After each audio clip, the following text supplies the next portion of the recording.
So how can you sit here and in front of the Senate and say there are no names? I said I named one today. I said we are not in the practice at the Department of Justice FBI of releasing victims' names. That is not what we do. We are also not in the habit of releasing incredible information. That's not what we do. When a sitting congressman dares to read out the names tied to Jeffrey Epstein and the FBI director still dodges every single one, that's not a glitch in the system. That's the system protecting itself. What you're about to see isn't just tension, it's panic disguised as protocol. Consent request. Gentleman's recognized. So I've got 4 documents I'd like to introduce into the record. The first one is Jeffrey Epstein's 6th story played out for years in plain sight.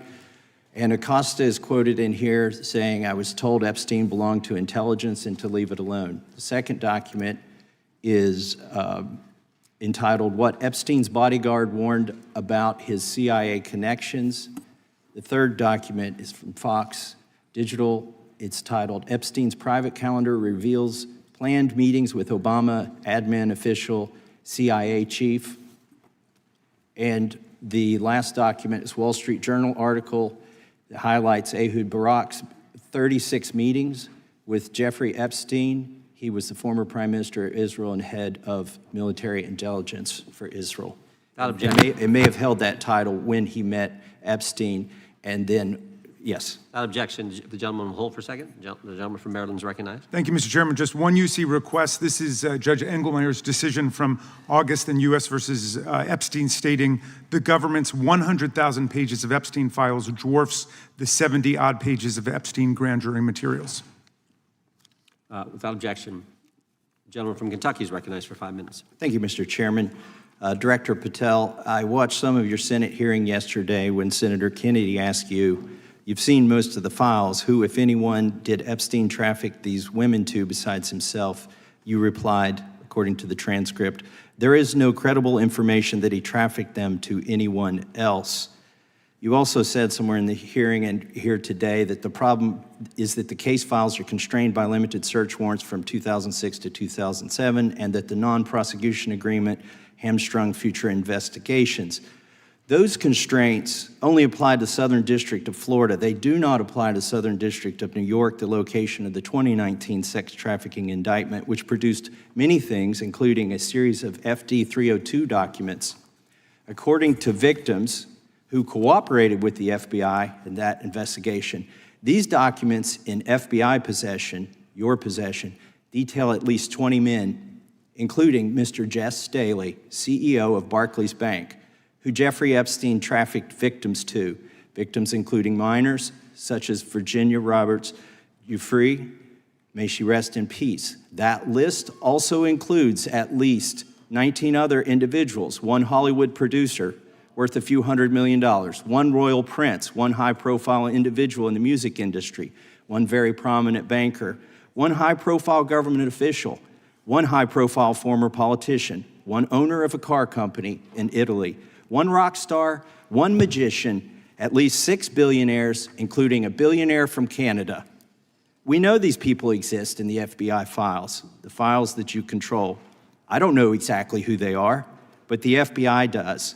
Have you launched any investigations into any of these people, and have you seen these 302 documents?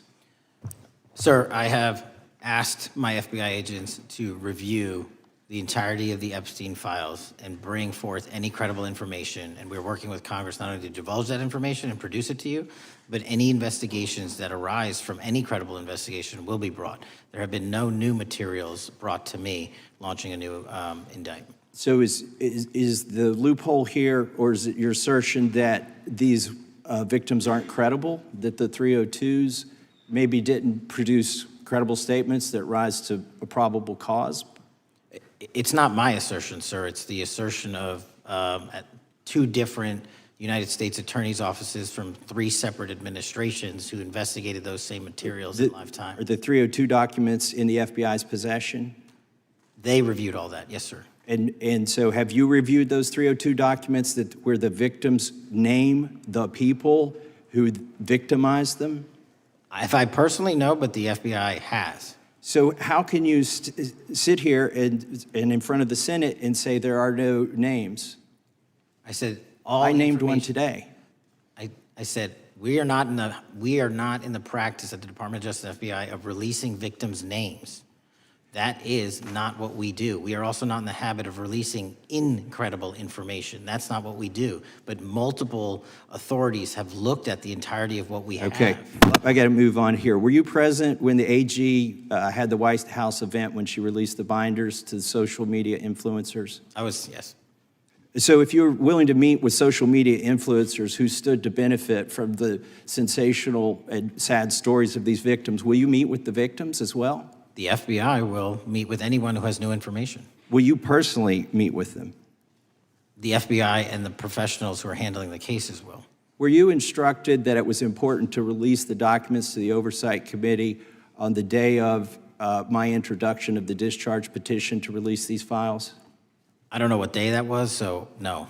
Well, they were released that day, and there were victims' names who weren't redacted because they were in such a rush, and the victims are not happy about that. Have you investigated any of the CIA connections? Have you seen the CIA file on Jeffrey Epstein? And if you wanted to see it, would they show it to you? Well, I can speak for the FBI, and that's presuming there's a CIA case file, and I've reviewed everything that the interagency, not I, the FBI, that was provided to us. Would you be willing to look at the CIA file on Jeffrey Epstein? If there is such a file, and if it has not already been turned over to the FBI will look at any new investigative leads.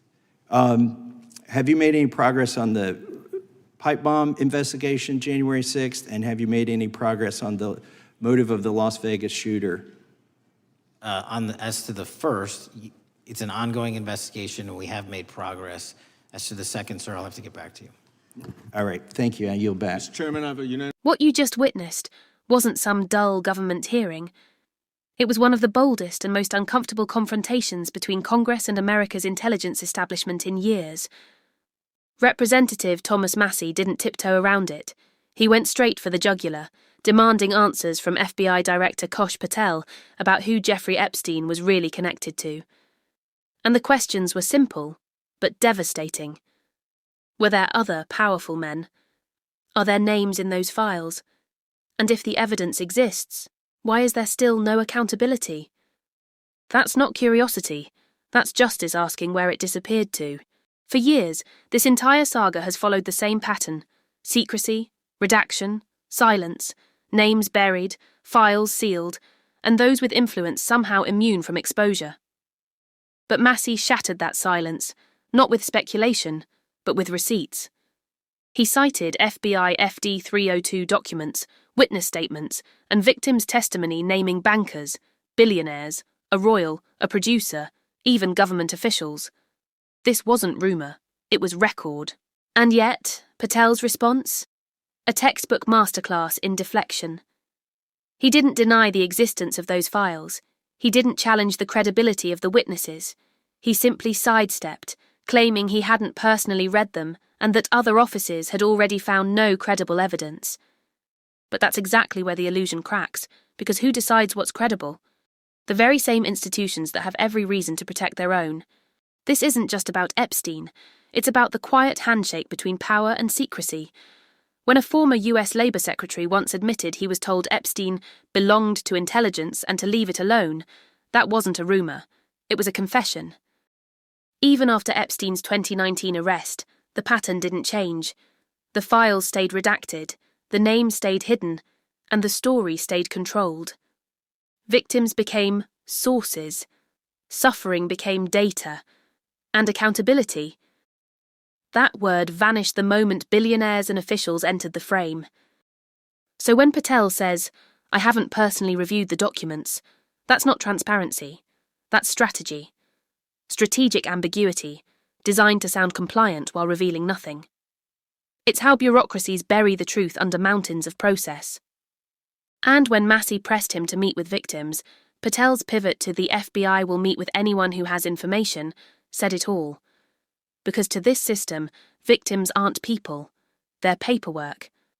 And that's how empathy dies inside institutions built to protect the powerful. This hearing wasn't just about Epstein. It was a mirror held up to the justice system itself, one that shields power instead of challenging it. When an FBI director can sit under oath and still refuse to name a single trafficker, despite files full of names, what we're witnessing isn't law and order, it's institutional decay. That's why this exchange matters, because it shows in real time how truth is filtered, delayed and diluted before it ever reaches the public. And it forces one haunting question: what happens when the people responsible for revealing the truth are the same ones protecting it? If you believe accountability shouldn't depend on wealth, status, or political connections, then keep watching, keep questioning, and never let silence become the final answer. Because the only way to break power's protection is to keep shining light where they least want it seen.